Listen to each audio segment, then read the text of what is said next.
This is the Hollywood Outsider, weekly entertainment podcast, where this week we are looking at upcoming releases, including Jack Reacher, This is 40, and The Guilt Trip. From the Outside In topic this week is going to be ridiculous plot twists from holiday films, as well as a little extra Christmas memories from us. Latest in movie and TV news, as always, including our own trivia and flashback DVD segments. My name is Aaron Peterson. With me today are my fellow host, Scott Clark. What is going on, Aaron? I'm recording a podcast. Justin McCumber. You think your world is safe. It is an illusion. What is that, brother? What was that? A little Star Trek trailer action. But if you guys want to hear about that, I don't know if we'll talk about it this week. And Brian Williams. Oh, man. Who can compete with that bullshit? Apparently you can, Kentucky Bourbon Ice. That is a Bourbon Ice. That was an inside joke, and none of you really should have to worry about that. We had a debate on if we should talk about the Star Trek trailer, which we're going to do, because I don't think we'll ever hear the end of it, and I'm pretty sure Justin will mention it every single segment until we do, or play a clip. So, Christmas Vacation. We had our Christmas Vacation screening. Yes, we did. It was awesome. That was a great turnout. Yeah. Thanks to everybody that came. That was a nice event, actually. It was a lot of fun. It was. Thanks to everybody that came, and thanks to everybody that spread the word, because it was a lot of fun. Sorry, Justin and Brian couldn't be there. Their flights were delayed. So yeah, it was pretty snowy down here in Georgia. Mm-hmm. Anybody got any big Christmas plans? We've got one more episode before the holiday.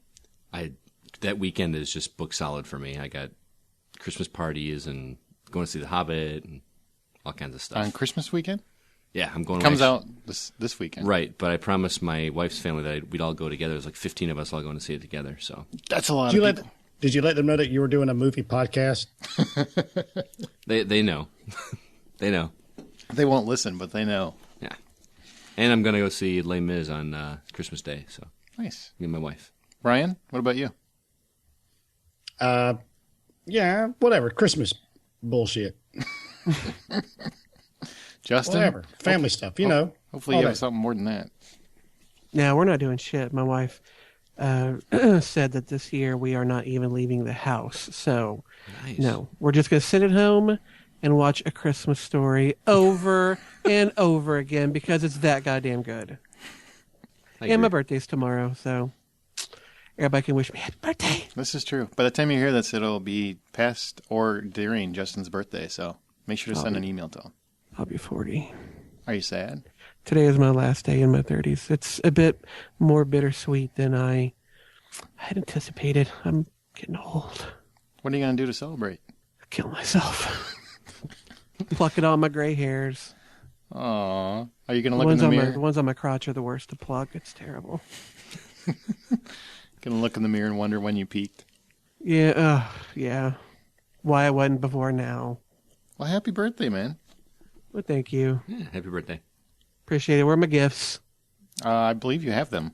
I got one from you. Okay. The other two are, I guess, they're still in the mail. Mm-hmm. Yeah, they're putting along with my gifts to you guys. Yeah. Just crossing each other. Look, it takes a long time for that big semi truck to roll up in your neighborhood, all right? Gotcha. All right, well, let's go into movie news. Harry Potter producer David Heyman and director Burr Steers, who has helmed such cinematic classics as Charlie St. Cloud and 17 Again, has been tapped to direct the adaptation of the novel Breed, about a couple who undergoes experimental fertility treatments only to turn into bloodthirsty savages. Yeah, the film is based on a book called Breed by an author whose pen name is Chase Novak, but apparently that's a pseudonym for a literary author by the name of Scott Spencer. I think his biggest book people might have heard of came out in 1979 called Endless Love, but this is kind of his foray into kind of an urbane horror sort of genre, and quite often when authors veer outside of what they're known for, they will put on a pseudonym. I'm much too egocentric to ever want to hide who wrote that book. I don't care what genre it's in. I wrote that motherfucker. But the book is about a real up and coming couple in New York. The husband comes from money. He's a lawyer at a big firm. She's the trophy wife, and yet they do not have any children. They try, but no heirs to their, throne have come. And so they go to a doctor who's a Slovenian doctor who's known to work some miracles, but with some of those miracles comes along the occasional imperfect baby, dead parents, so on and so forth. But they have him do a procedure, and they get pregnant. Years later, the children look sane and normal, but the parents start turning into some feral wild creatures. And so it's a bit of a horror novel. It's kind of one of those scathing looks at the avarice of greed and what it turns people into. There's all sorts of subtextual layers there, like an onion. It seems interesting.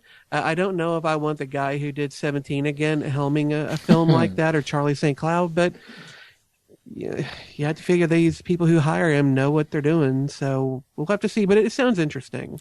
That's the part that caught me off guard. The director of Charlie St. Cloud and 17 again. Maybe he's trying to branch out. I don't know. But that seems like a drastic departure. Yeah. Maybe he'll direct under a pseudonym. Maybe Zac Efron will star. Maybe he's trying to have kids. Doesn't the beginning of this movie sound like the exact plot from Godsend? Do you remember that movie? Yeah, a little bit. Robert De Niro, except they turn feral at the end, like he said. But would you see Robert De Niro turning feral? That'd be great. Well, he was the doctor in that one, wasn't he? He was. Yeah, but we're just going to go with what I said. Okay, all right. Yeah, you should be used to that by now. It's Aaron's show, man. Nicholas Winding. We're just going to ignore these bitches. Nicholas Winding Refn, director of Drive, has been locked to helm Denzel Washington's The Equalizer big screen adaptation. Well, first, he's not locked in just yet. An offer's been made, but negotiations should start soon. So he's been, kind of picked, but we'll see if they work things out. You really hope he doesn't, don't you? Au contraire, mon frere. I may catch a whole lot of grief about, my dislike of Drive, but I actually like this guy's, a lot of his work, including the Pusher trilogy, Bronson, and Valhalla Rising. So, what? He's so proud of himself. What? Now, do you guys know anything more about this story? Because from what I read, it just sounds like just another generic guy who fights injustice. And that's basically what it is. The 80s TV show was about it was an old guy. I mean, it's like Michael Caine's age. That was he was an ex-military operative, and he was righting the wrongs for people that couldn't right them themselves.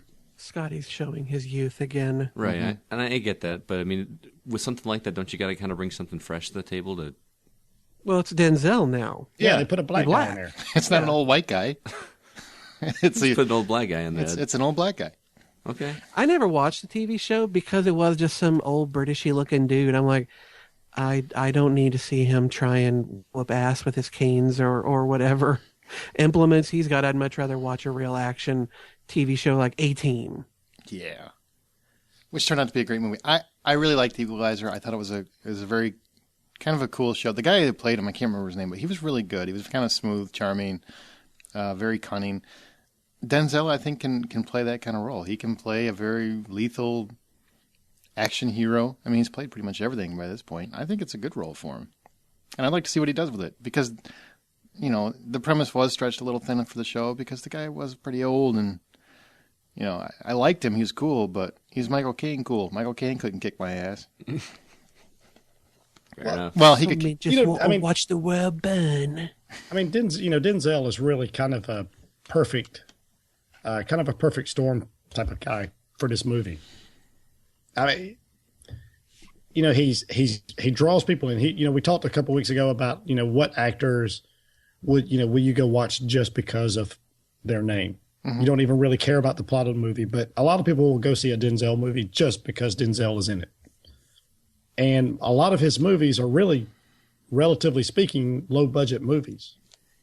So he might not be this big $300 million movie guy, but for a $30 million movie, he might make, that movie might bring in 80, 90, maybe $100 million. It just did. Flight with cost $31 million? Yeah, it was pretty low budget. And it made about 96, I think. So 82. Well, there you go. Oh, okay. Sorry, I was off. But it's done pretty well. Yeah. And he's pretty consistent. I'm just saying that I got to get a little bit more interesting story than cop that wants to right the wrong. And again, granted, I didn't see the show, so I just need something that would spark my interest a little bit more. Well, maybe if he screams, King Kong ain't got nothing on me, that'd get you. King Kong ain't got nothing on me. Oh my God, you don't know that? Training Day, Jesus. Oh, damn it! I haven't seen that since it was. Damn in the it! theater. You had me with a godsend, but I just got you back. That's all I'm saying. Angry Birds is in the works for 2016 as a CGI. You did not know that is a line from Training Day? No, I haven't seen that in years. It's even in the commercial.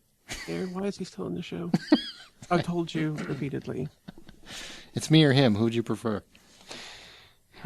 Oh, there's a toss-up of the century. Yeah, do I want a kick to the shins or a kick to the nuts? I don't know. Angry Birds is in the works for 2016 as a CGI animated feature pick brought to you from the Despicable Me producer David Maisel. I think this is a horrific idea. Granted, if it came out now, I think it would be okay. Mm-hmm. We're talking 3 years from now. Angry Birds is one of those things that's been really popular for the past, 2 or 3 years? Do you really think people are still going to care about that in 2016? I don't think so, but I think it's a fad. I think it's a fad that will fade. That's what I mean. Yeah, but that's a fad that's lasted for 2 or 3 years. That, by definition, is not a fad anymore. Oh, look at you with the fucking math. But I mean, last year people were buying Angry Birds bed sheets and Angry Birds pillows and Angry Birds this Seriously? and that. Yeah, like people are crazy about it. Well, have you guys Yeah. walked through a toy store lately? Ton Aaron of has. Angry Birds toys. It's only getting bigger, Yeah, and they just released Angry Birds Star Wars. For which the is fucking awesome. It is. I picked it up too. It's pretty The cool. lightsaber action. Yep. I haven't walked through a toy store because I'm not allowed within 250 feet. What do they have now? They have bed sheets and toys. Everything. And I mean, it's Pillows. There's all sorts of games you can buy with little plastic birds and launching them at blocks you've built up. It's a started phenomenon. big and it's getting bigger. And I think if they can branch off into Angry Birds, Star Trek Into Darkness, or any other kind of franchise, then they can just keep it going. Bam! I dropped that in, by the way. nice. Yeah, I nice, mean Jim. the trickiest part is the dialogue here. yeah. Because there's no words in any of this shit. And there's not really characters either. I mean, the game is just 4 different colored birds and different sizes and shapes. But there's no names. There's a lot of really crabby ass birds. There's a little cartoony things in between each level. They're kind of cute, and it, always with the pigs marching off with marching off with the eggs that the birds are still chasing them for. It's cute, but I'm not quite sure how you're going to make a movie out of it. But Despicable Me was really cool. Hopefully, this guy can work a little magic again. Who knows? Like I said, if it were released now, guaranteed money, I just don't see it making. I think they're by waiting that long, it's a mistake. That's my prediction. I disagree because of the fact that every few months, if not sooner than that, they're bringing out something new that to keep it fresh in your, in your foresight there, and they're constantly in your face with something new of Angry Birds, and a movie that's just kind of par for the course. It's about it's kind of really about time. So Right. We'll find out. They're going to expand the brand apparently, and you're going to have all kinds of Angry Birds crap for Happy Meals and shit. More games. It's already there. Are there really Angry Birds Happy Meals and stuff? There were at one point, I think. That's just sad. Star Trek Into Darkness. I don't know if anybody's heard about this movie, but I know Justin has. They finally revealed who Benedict Cumberbatch is going to be playing, and Justin, just go ahead. You tell us. I'm not even going to do the article. It's. I don't know how much bullshit to make out of it, because there have been 2 characters that people have thought he's going to be playing. One of them was, of course, going to be Khan. That's been the big speculation. That's been the character that most people have thought of. But there's also another character called Gary Mitchell, who developed telepathic and telekinetic abilities. I think it was like the 2nd or 3rd episode of the show, where this character, who's a crewman on the Enterprise, gets imbued with these abilities, and it turns him from a good guy into a bad guy. When you watch the trailer, which we're apparently not discussing, the character Cumberbatch plays seems to be displaying some superhuman abilities. Whether or not it's Gary Mitchell or Khan, nobody really could decide on. A picture was released that had Cumberbatch and the Spock and Kirk's actors in it. All of them were labeled who they were playing, and the character that Cumberbatch was playing was said to be John Harrison. Well, John Harrison doesn't really exist. In the episode Space Seed of the first season of Star Trek, there was an uncredited character who was a crewman on the bridge of the Enterprise called Harrison that I think Khan choked or something while he was trying to take over.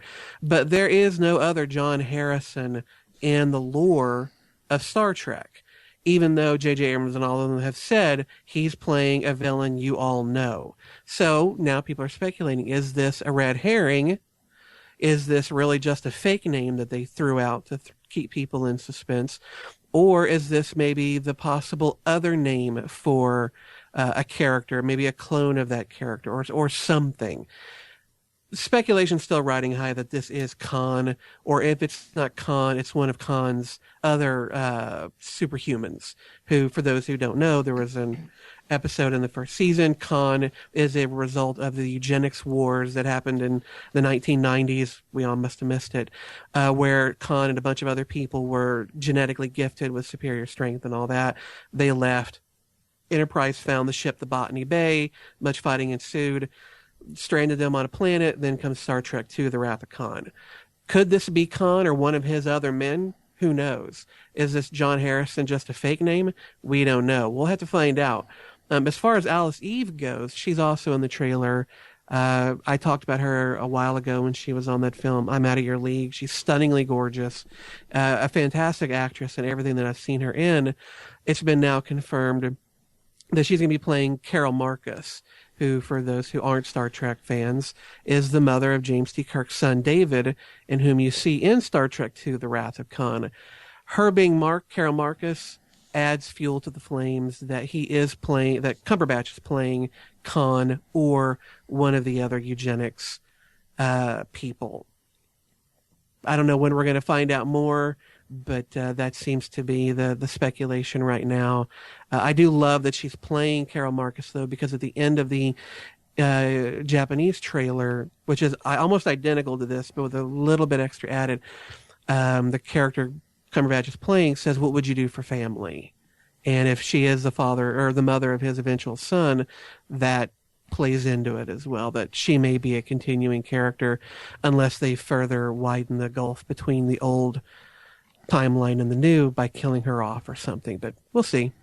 Well, now that none of us are going to have sex with a woman ever again, what did you think of the Star Trek Into Darkness trailer?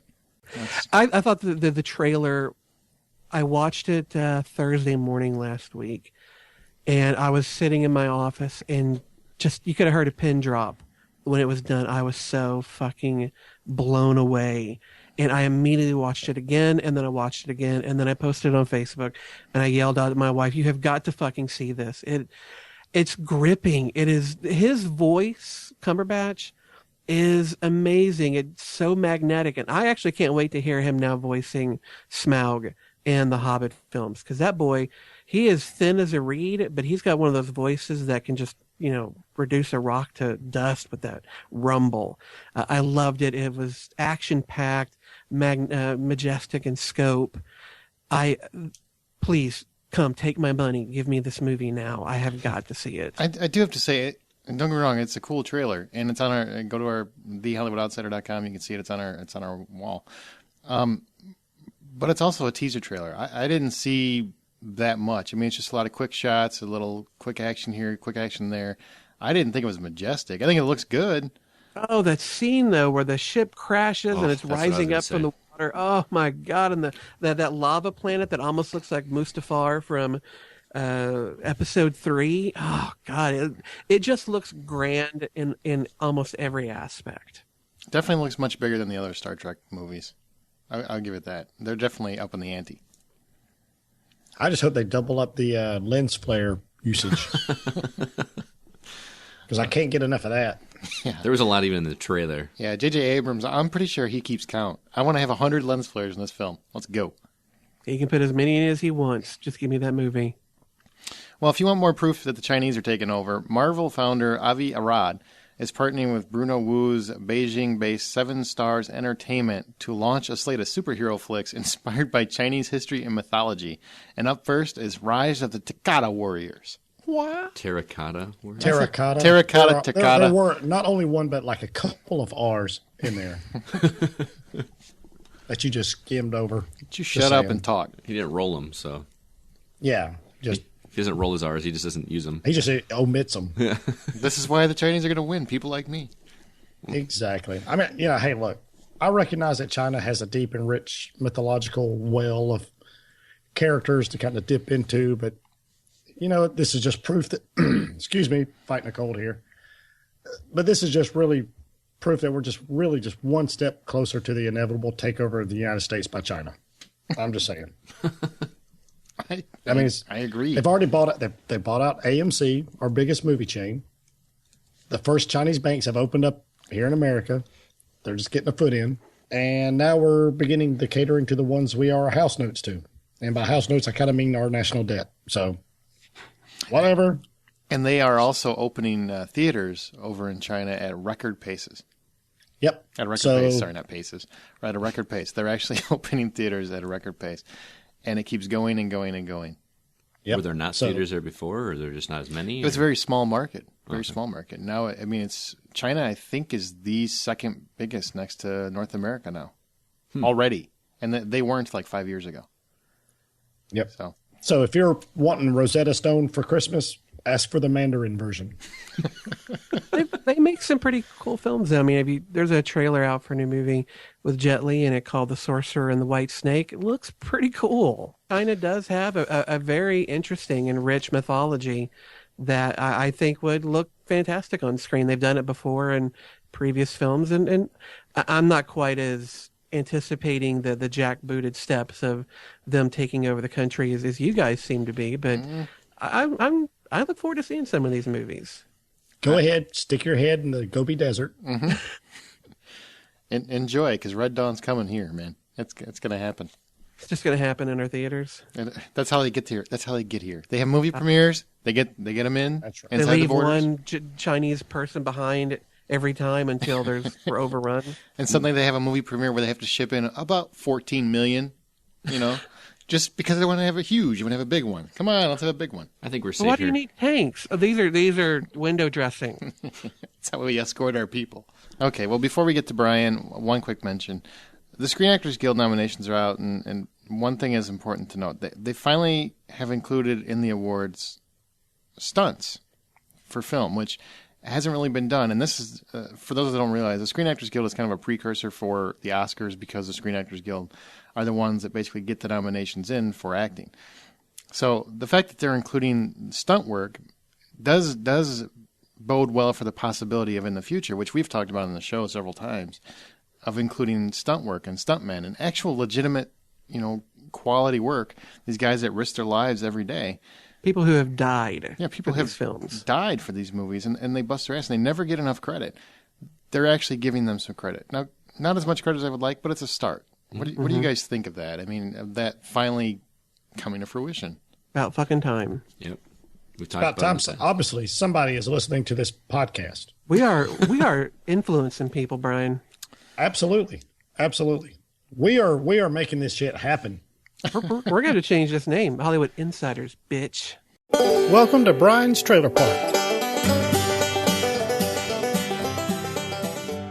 Now, I love Tom Cruise movies.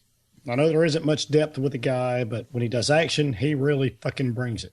However, in my humble opinion, when he does sci-fi movies, there just always seems to be a little something lacking more than the rest of his movies. I'm really hoping this is not the case in Oblivion, where Cruise plays yet another guy named Jack, who is a drone version of the Maytag repair guy. And when he rescues an, of course, beautiful stranger, he triggers a sequence of events that kind of makes him question all he knows and puts the fate of what's left of humanity in his hands. Justin, you're my sci-fi guy. This is what looks to be a very beautifully shot movie. How does it grab you? It grabs me by the short and curlies and makes me want to see it. I am a sci-fi geek. I will almost watch anything sci-fi related unless it comes from that abysmal network. It starts off very cold and sterile with the design of the technology that Cruise and his people are employing, because it's all very white and shiny. It almost looks like a future designed by Apple.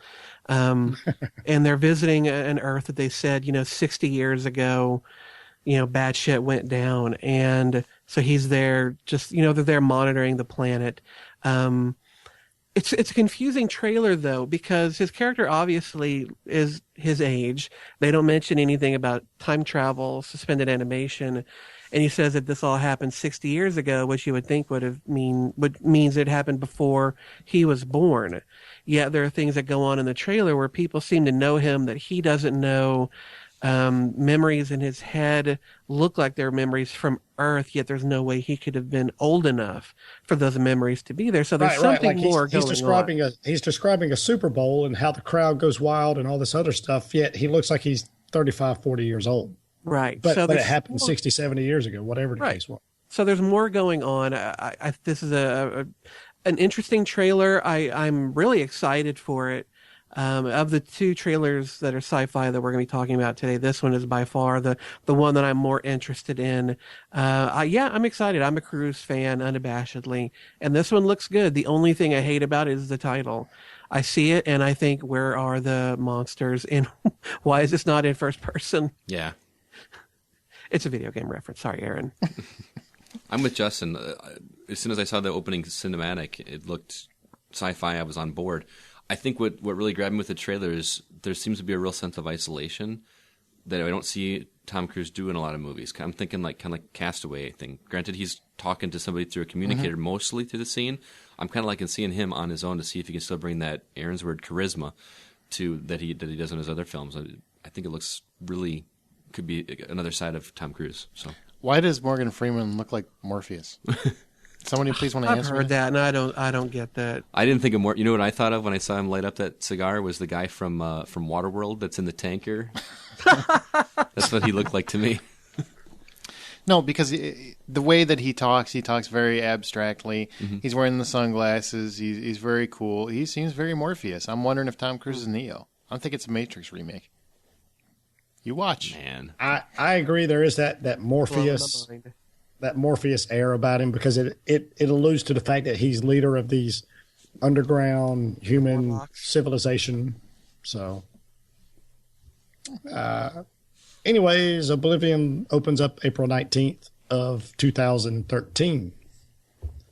And apparently just a couple of months later in After Earth, Will Smith Earth. Yeah, it's Earth.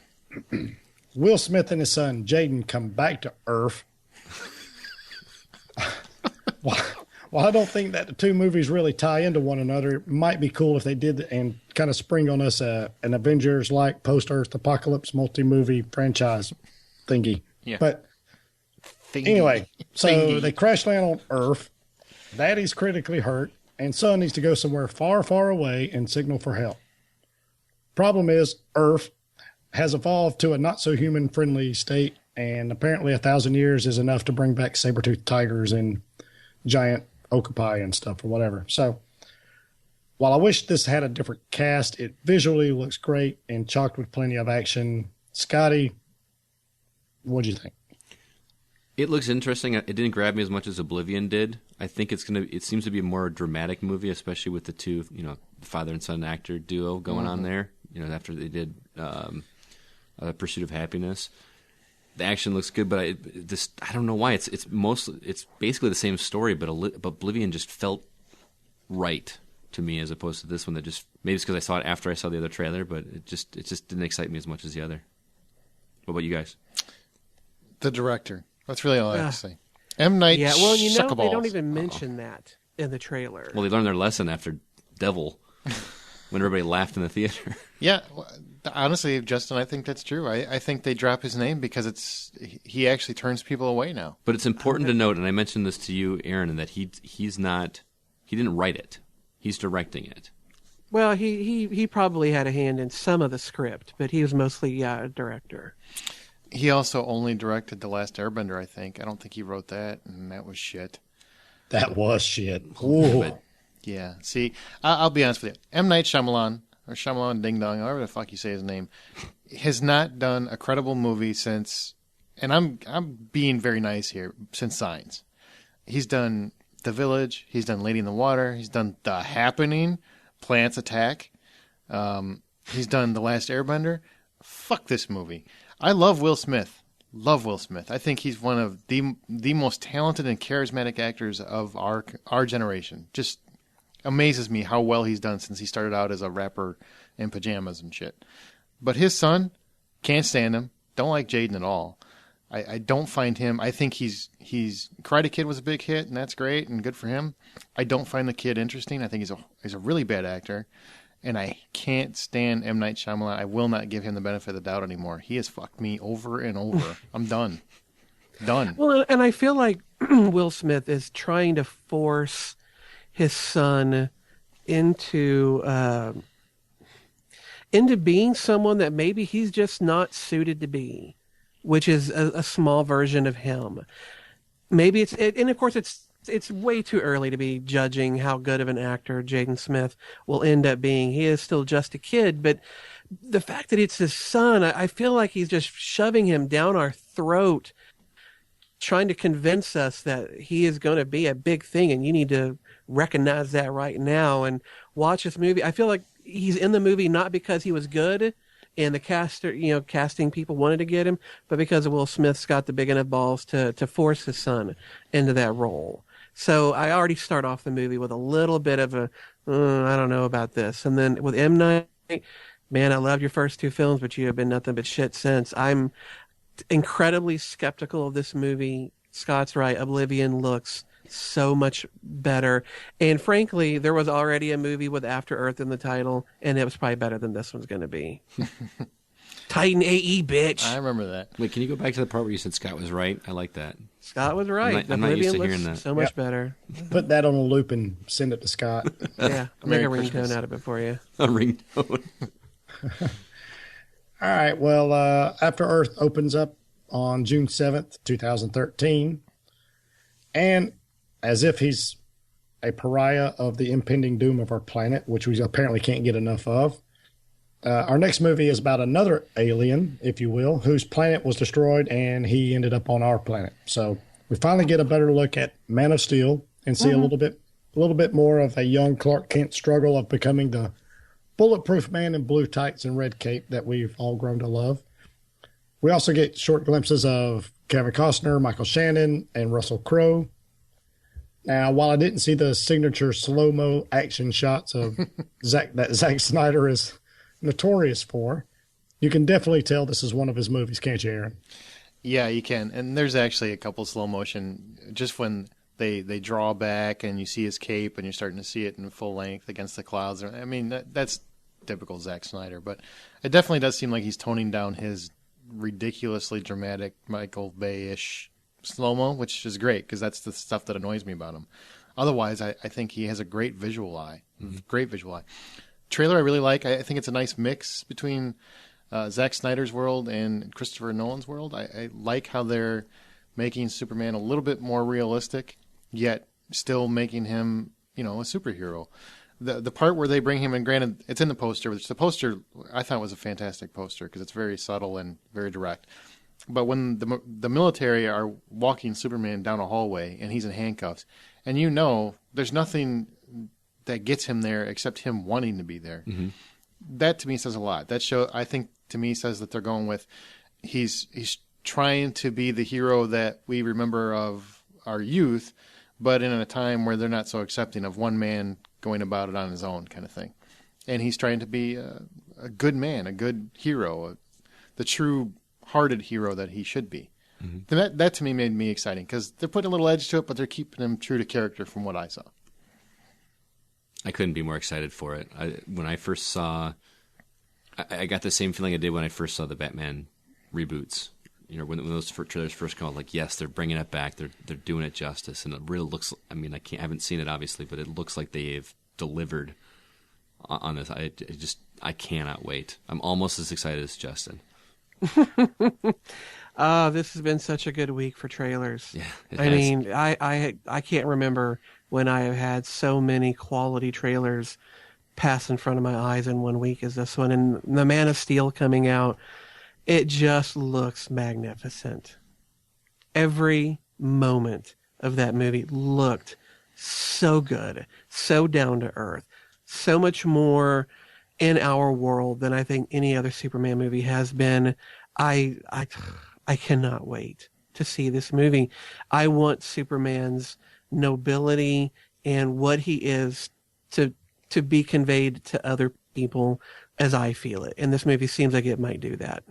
Justin, did you see the Batman cowl and the shadow in the trailer? I didn't. It's not there. What? I'm just kidding. You got both of them. Dude, I will punch No, you he in didn't the get me. neck. I knew it wasn't there. Got Brian. Justin's like, I scoured every inch of that trailer. There was no Batman cowl, I promise. Frame by frame, bitches. It wasn't there.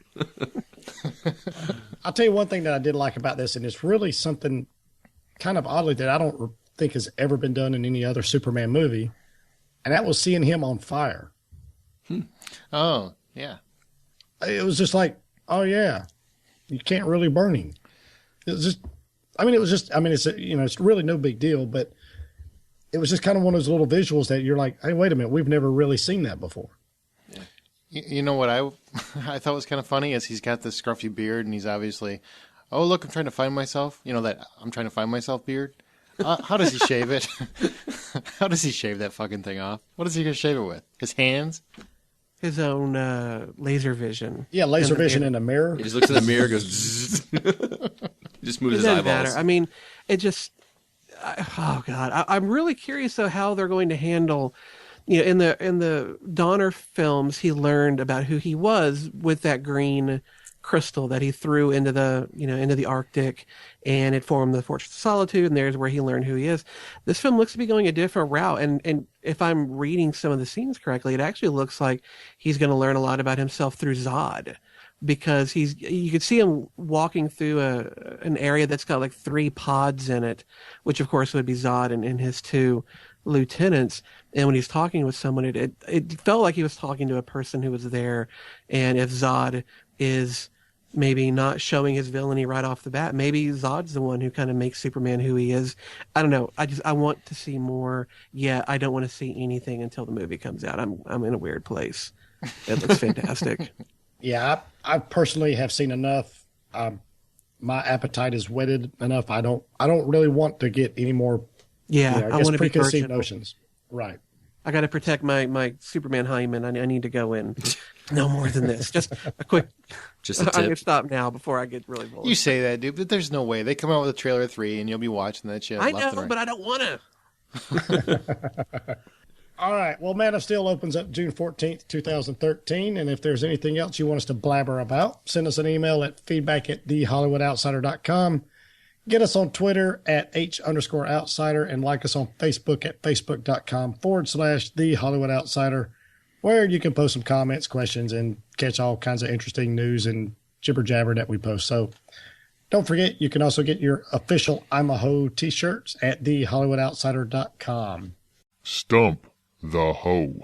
Each week, one of our hosts poses a trivia question to the remaining hosts in an attempt to stump their fellow hoes. Hoes meaning Hollywood Outsider. This week, it is Scotty's turn. Scotty, if you can, stump us. I will do my best.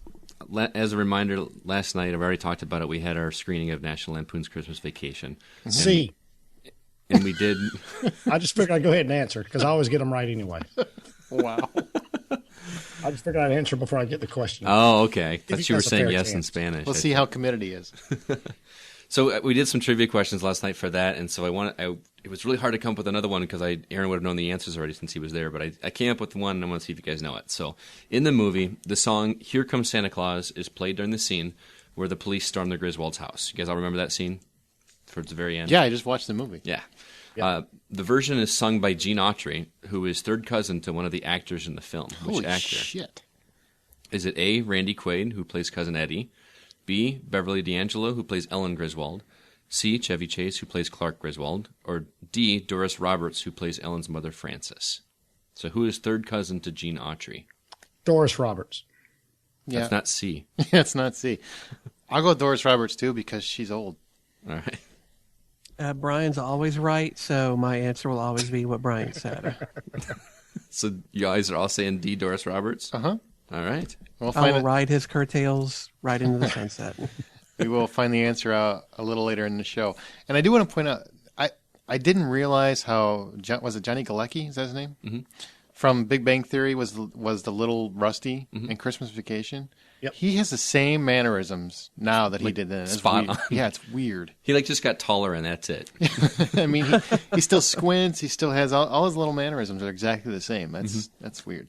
Well, if you watch him in Suicide Kings, he doesn't look like he's but 2 weeks older. I mean, it's really kind of scary how little he's aged in that time. I mean, we're talking 15 years or something like that. That was a good movie, too, Suicide Kings, with Christopher Walken.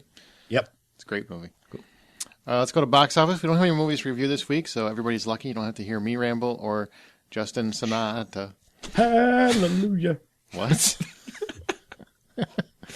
Box office, Skyfall is at $950 million worldwide right now and will hit $1 billion worldwide. That's fantastic. Damn. The last Bond movie made a little under $600 million. That was a record worldwide. This one's making $400 million more. Awesome. Do you guys think it's that much better than all the other Bonds?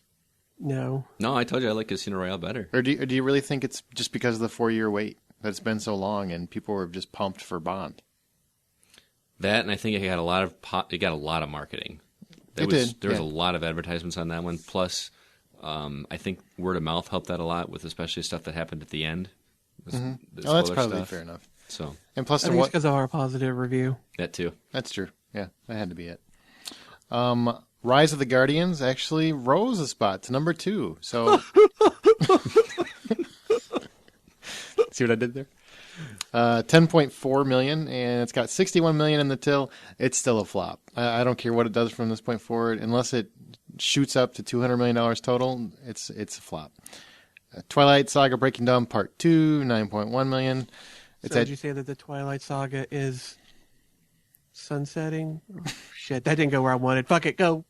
Wow. It's setting. The Sorry. sun is That was setting. one of those that sounded way better in your head Oh, than yeah, in my head, it was fucking funny. That was a Scott joke. That's true. Hey. ouch. Ooh, below the belt there, Scotty. Below the belt. Just saying.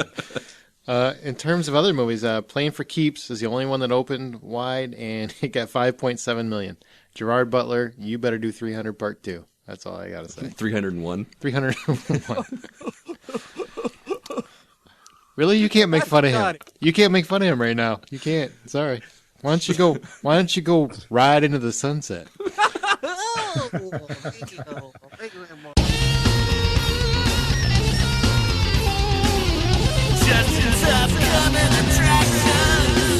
All right, folks, we've got 4 movies we're going to be talking about this week. 2 of them open December 19th. The other 2 open up on December 21st.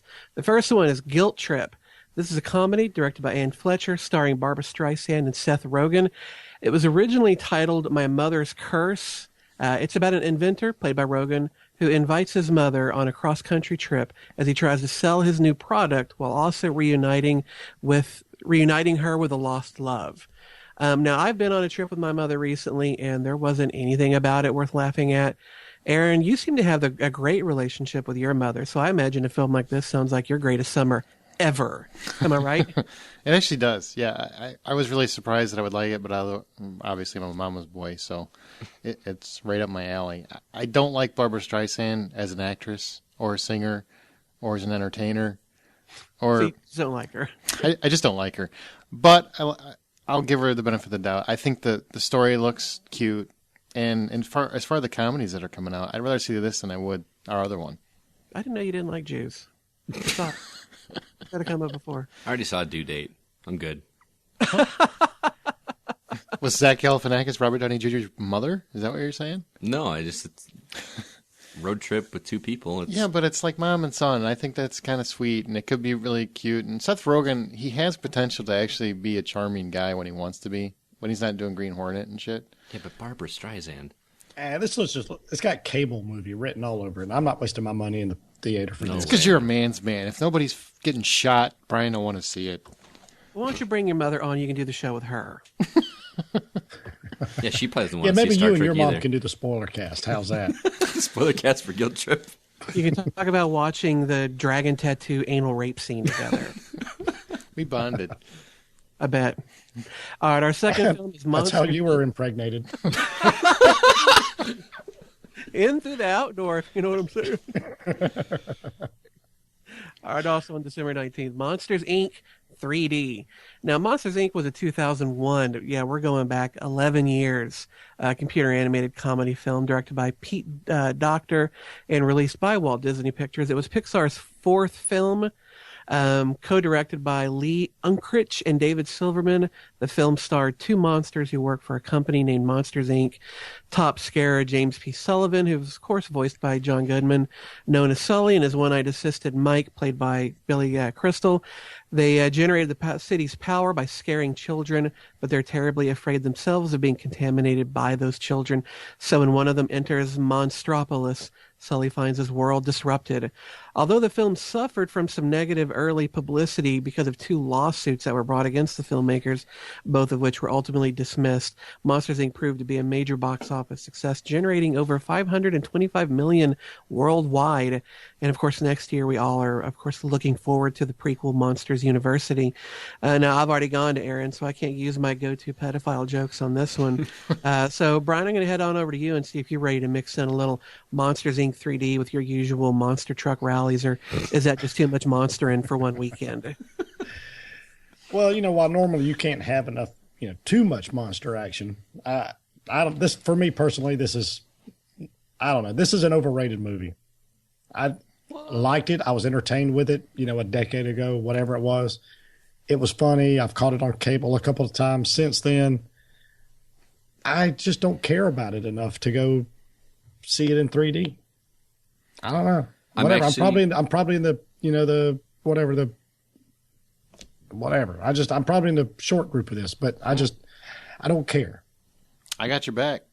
I'm actually going to agree with you and disagree with you. I don't think it's overrated. Of course you are, Scott. No, it's actually one of my one side of the fence.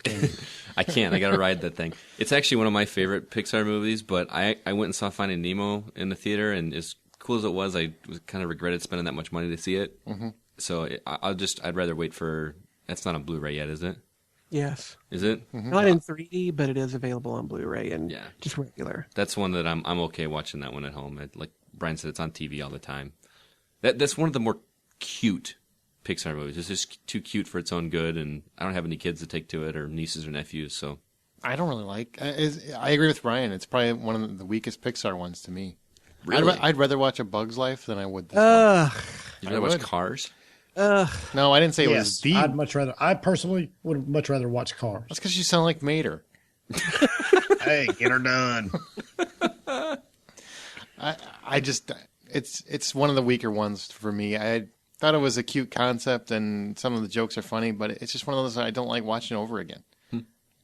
For me, A Bug's Life is Pixar's weakest film, but Monsters, Inc. ain't much higher than that. It's certainly no Finding Nemo or The Incredibles or Toy Story. I have very little interest in this either. So there you go. All four of us shitting on Monsters, Inc. Take that, Pixar.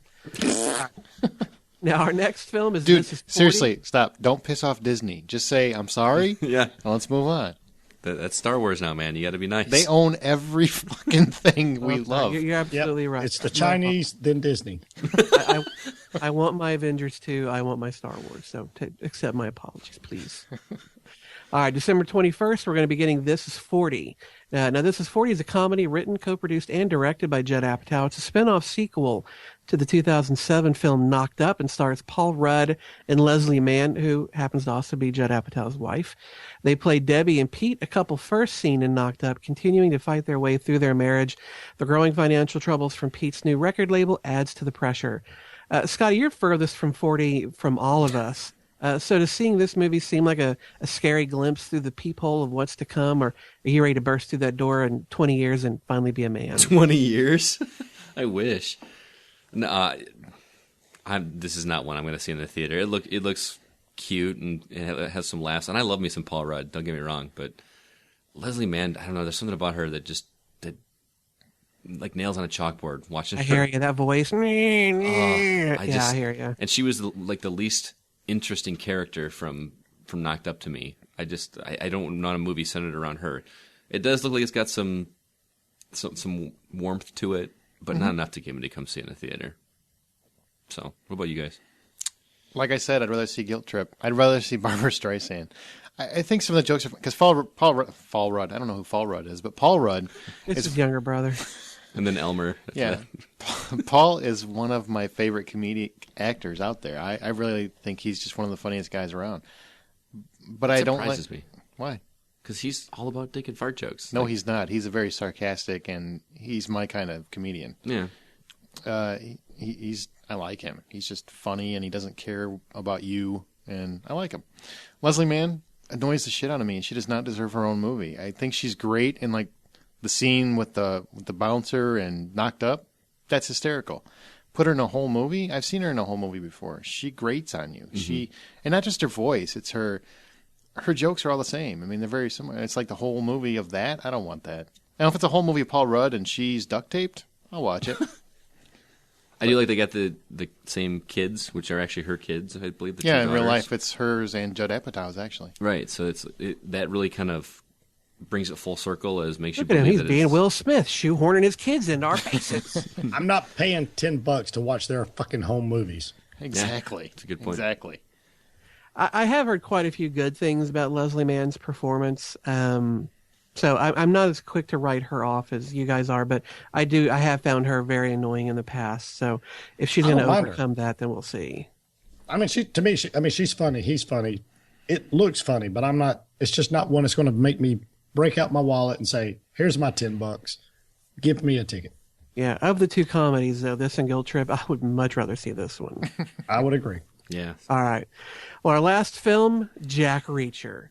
Now, this one was previously titled One Shot, probably because it's a film adaptation of Lee Child's 2005 novel called One Shot. Written and directed by Christopher McQuarrie, the film stars Tom Cruise as Jack Reacher. After a sniper kills 5 people in Pittsburgh, police arrest a man named Barr who asks them to contact Reacher, a drifter and former Army military police officer. Working as an investigator for Barr's defense attorney, Reacher unravels a case involving a hired killer and a Russian known only as the Zeke. My wife's a massive fan of the Jack Reacher books. So she's read them at least twice each.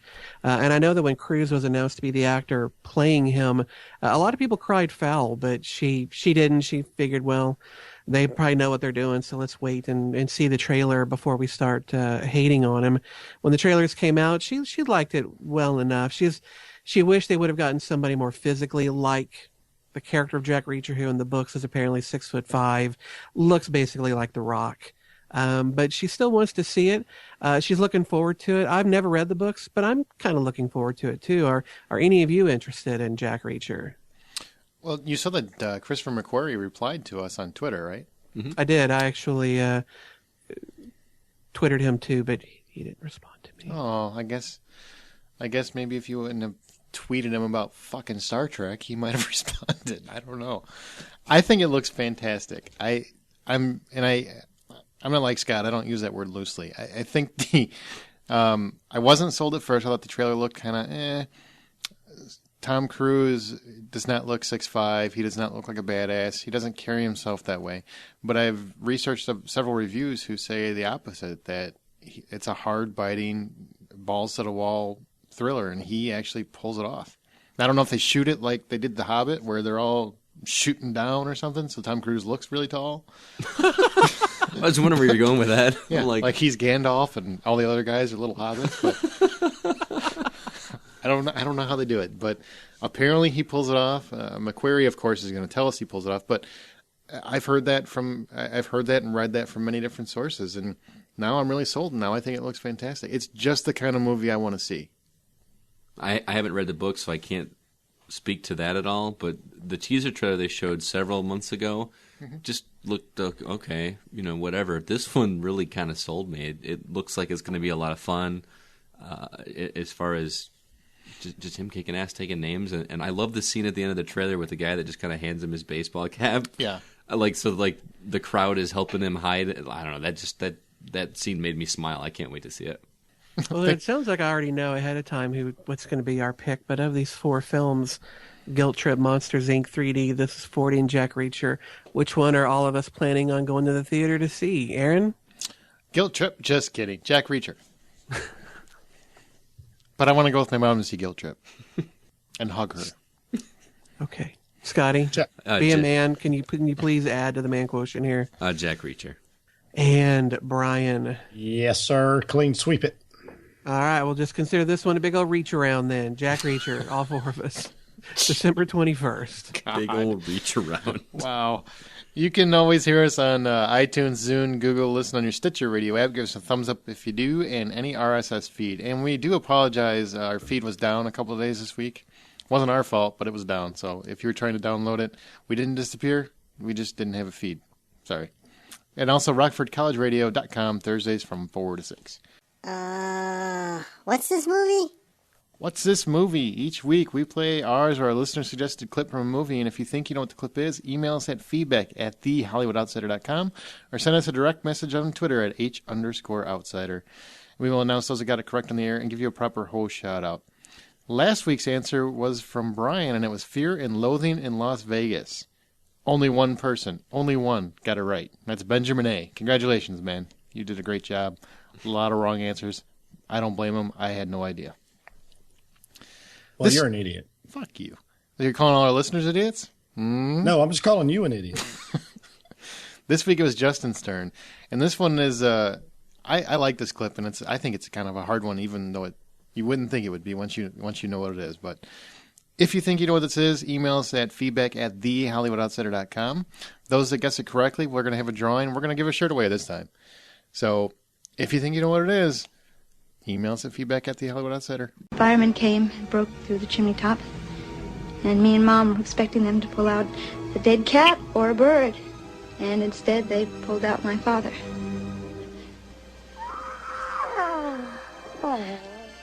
He was dressed in a Santa Claus suit.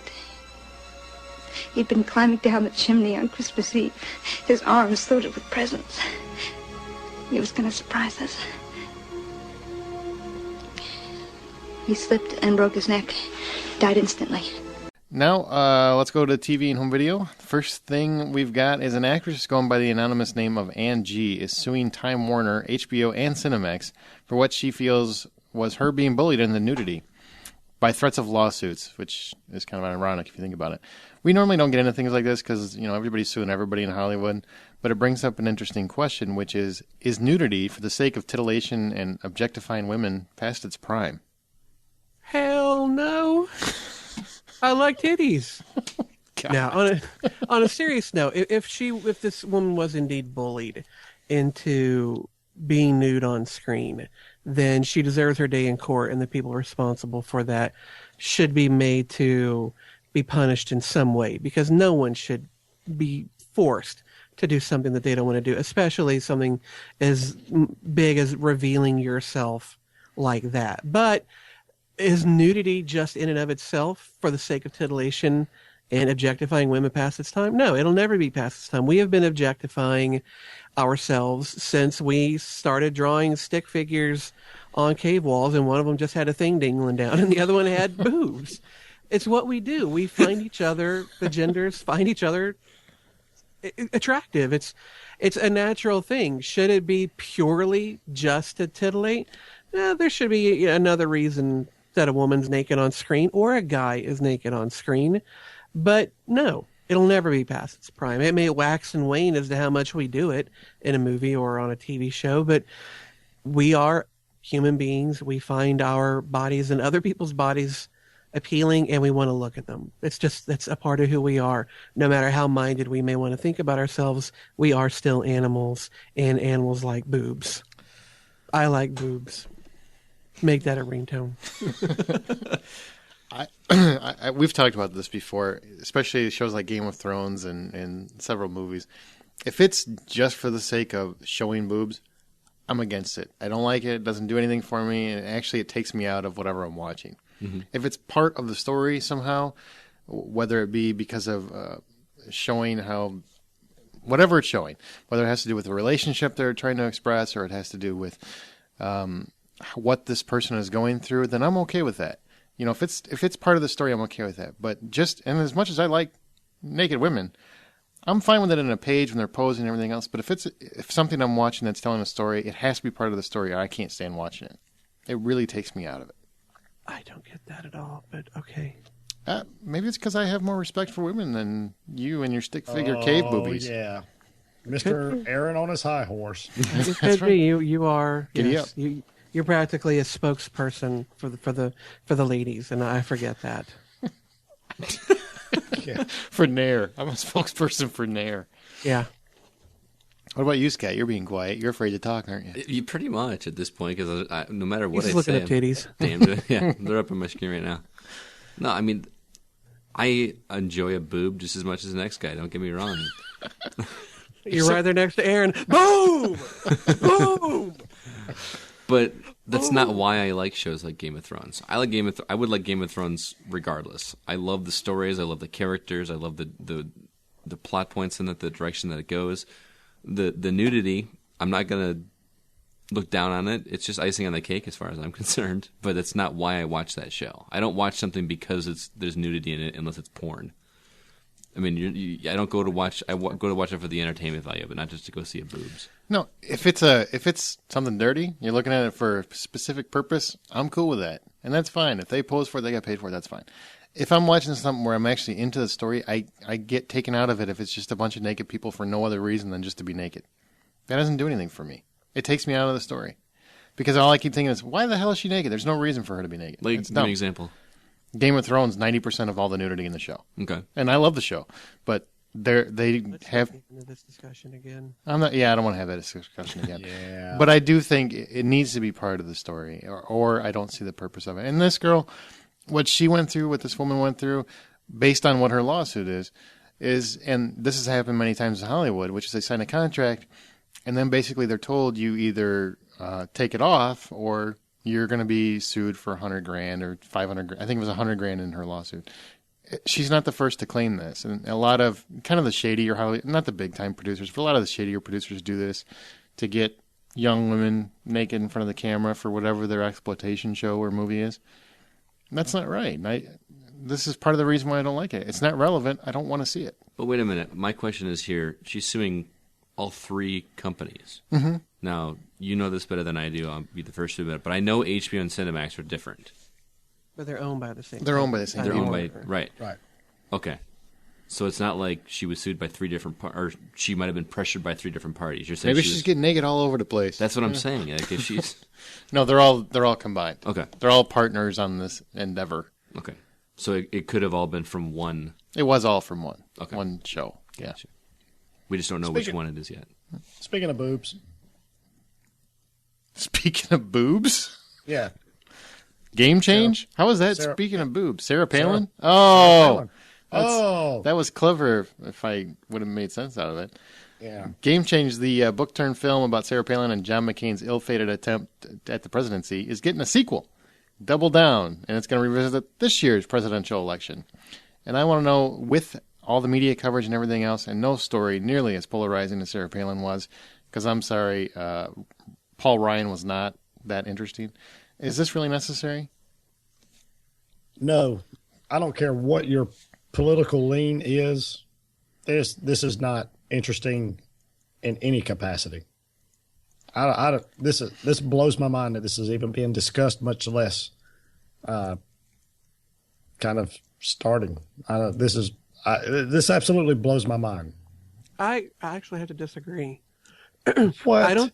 I don't think for me, this sort of film, if I were the one that they were talking to about Double Down, it wouldn't be about Mitt Romney or Paul Ryan so much as that it would be about the political machines that exist behind these candidates.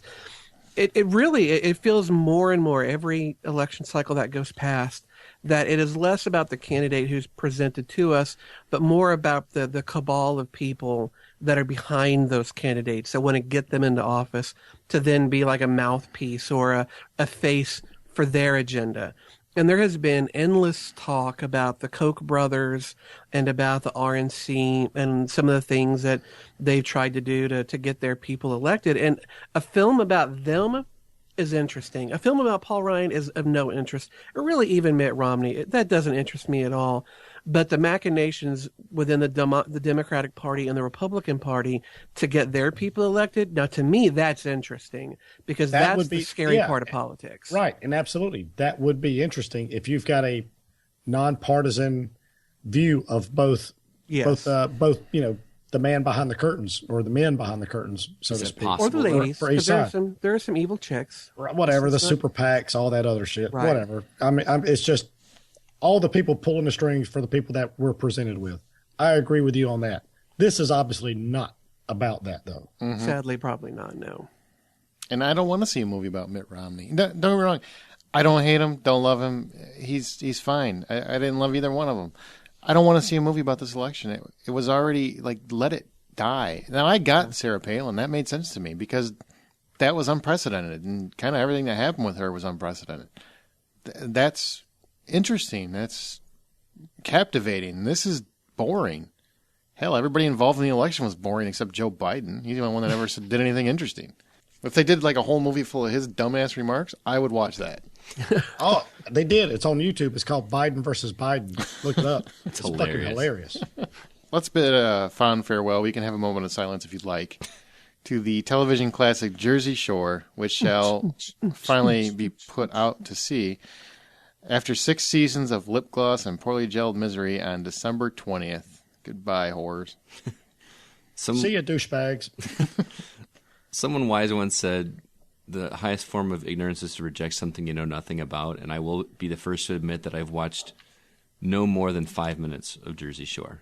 I turned it on just to see what all the hubbub was about, and I don't get it. There's a ton of people that do. There's a ton of people that get the Kardashians and that kind of stuff too. I don't understand the appeal of watching.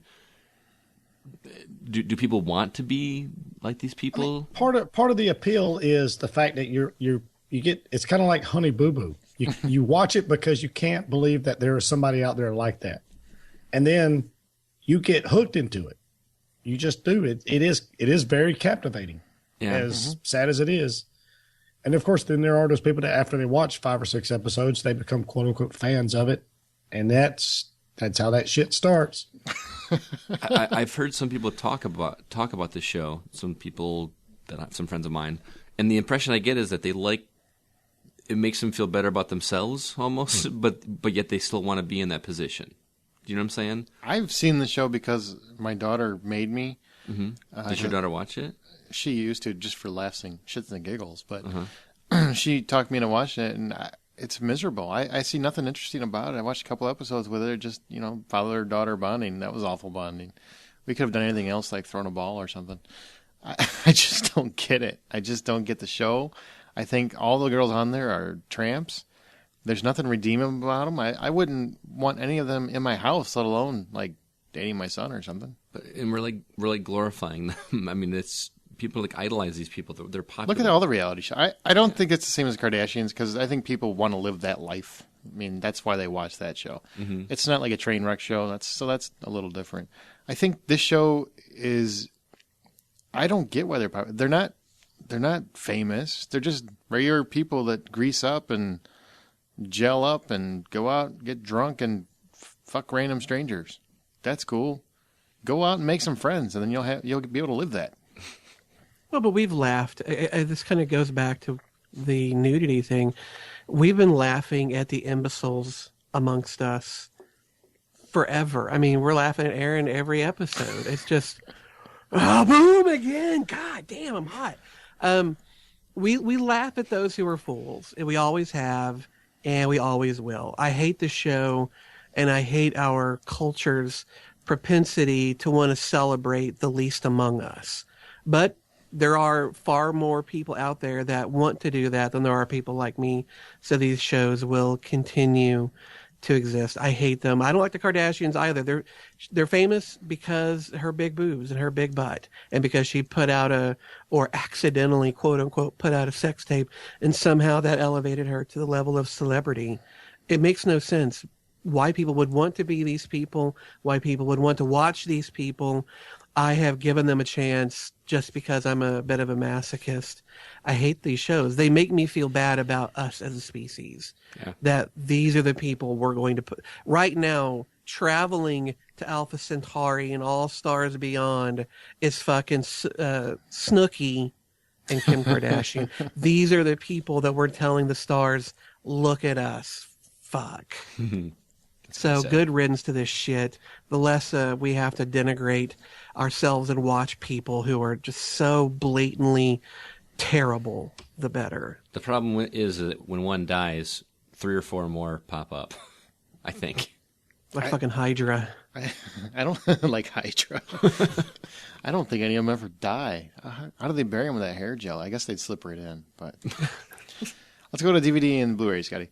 All right, we've got 2 chunks of releases. First off, for December 18th, we've got Pitch Perfect. This was the comedy musical starring Anna Kendrick and also had Rebel Wilson. It was about an all-female a cappella singing group. We talked about that one on episode 62 where I reviewed it and gave it a $9 out of $10. Also this week is Total Recall. This is the action film based on the 1990 film of the same name. This one stars Colin Farrell, Kate Beckinsale, Jessica Biel, and Bryan Cranston. We all talked about that one on episode 54. Justin gave it an 8.5. Brian gave it a 4. And Scotty gonna do what Scotty gonna do. I guess Scotty do what I gotta do. Me and Aaron both gave it a 5. Also, one that we did not review was Diary of a Wimpy Kid, Dog Days. This is the sequel to the 2010 film, both of which are based on the books by Jeff Kinney.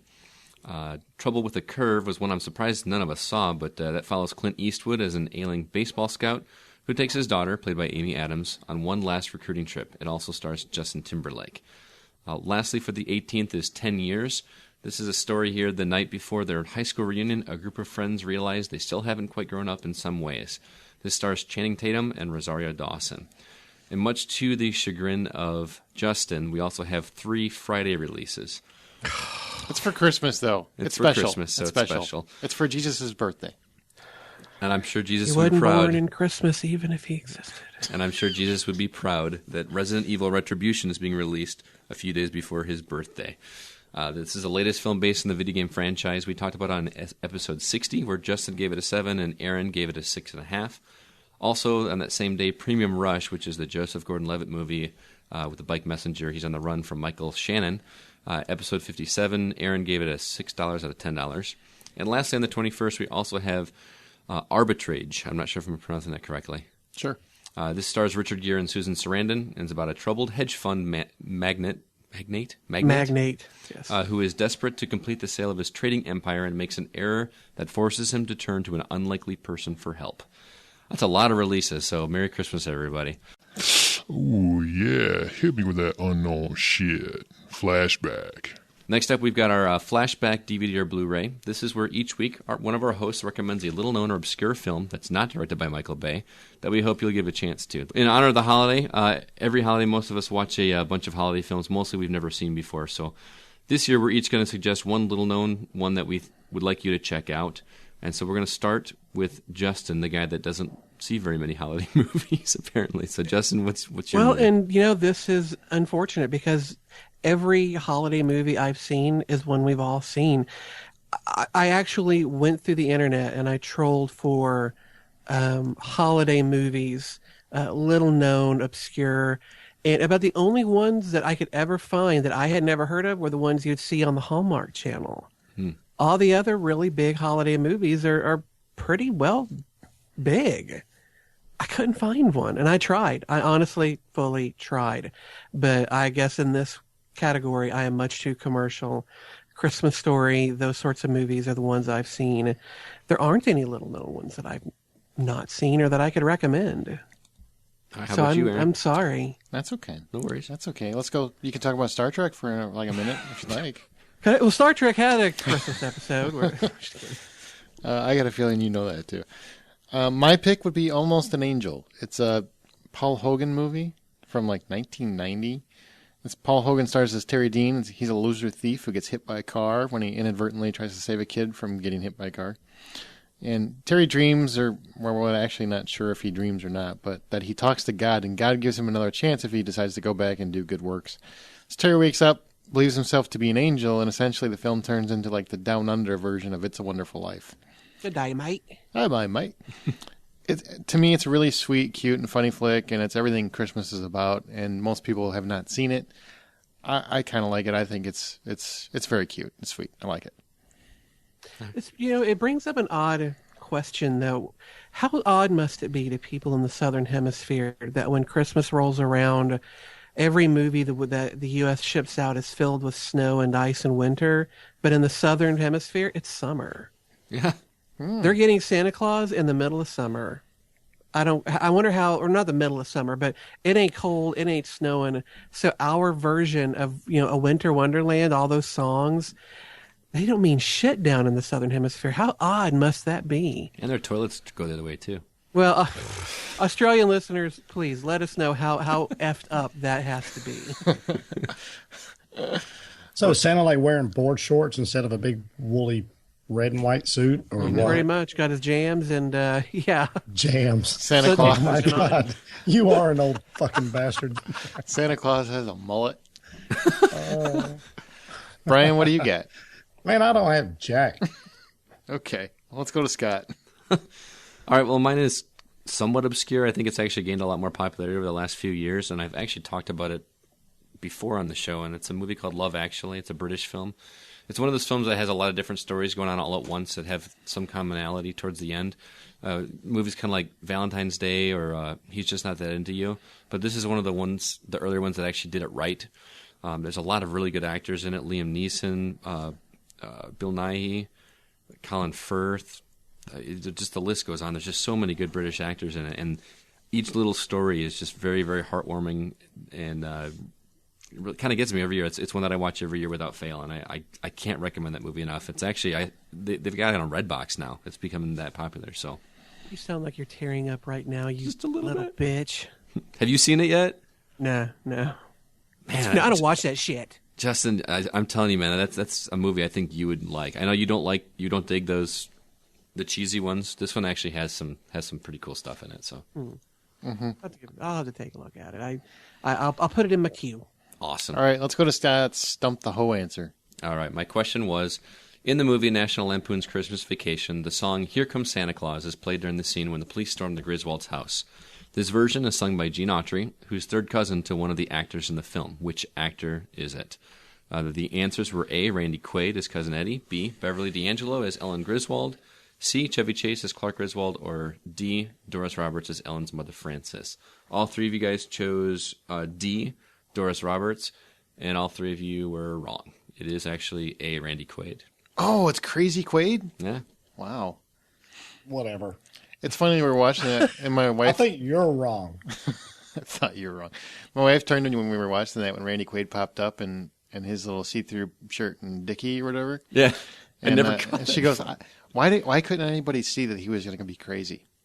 I thought that was pretty funny. Okay, let's go to our From the Outside In topic.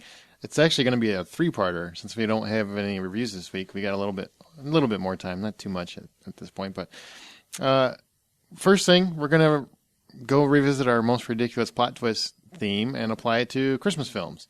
I think not many of us actually came up with any. But what Christmas-themed time movies had that moment that made you go, what the fuck? Scotty? You can swear on this podcast. You know that. What the fuck? I've talked a lot about Christmas Vacation, but only one I can really think of was from that film. When the family shows up at the house, and there's the scene where Rusty's talking to one of the grandmas, and the grandma says she'll give him a whole quarter if he rubs the bunny on her foot. Do old people actually do that? Do they? Am I lucky that I'm blessed with a family that never asked me to rub gross things on their feet when I was a kid? That just grossed me out. My grandma used to ask me to rub her shoulders. Shoulders. Yeah, but it's kind of creepy when you're a kid and it's your grandma. I don't know why, but it just feels wrong. I used to rub my mom's feet every weekend because See? she worked hard and she supported my brother and I, and that was the least I could do to repay her kindness and love. But, that's just me. I think he just calls you an ungrateful shit.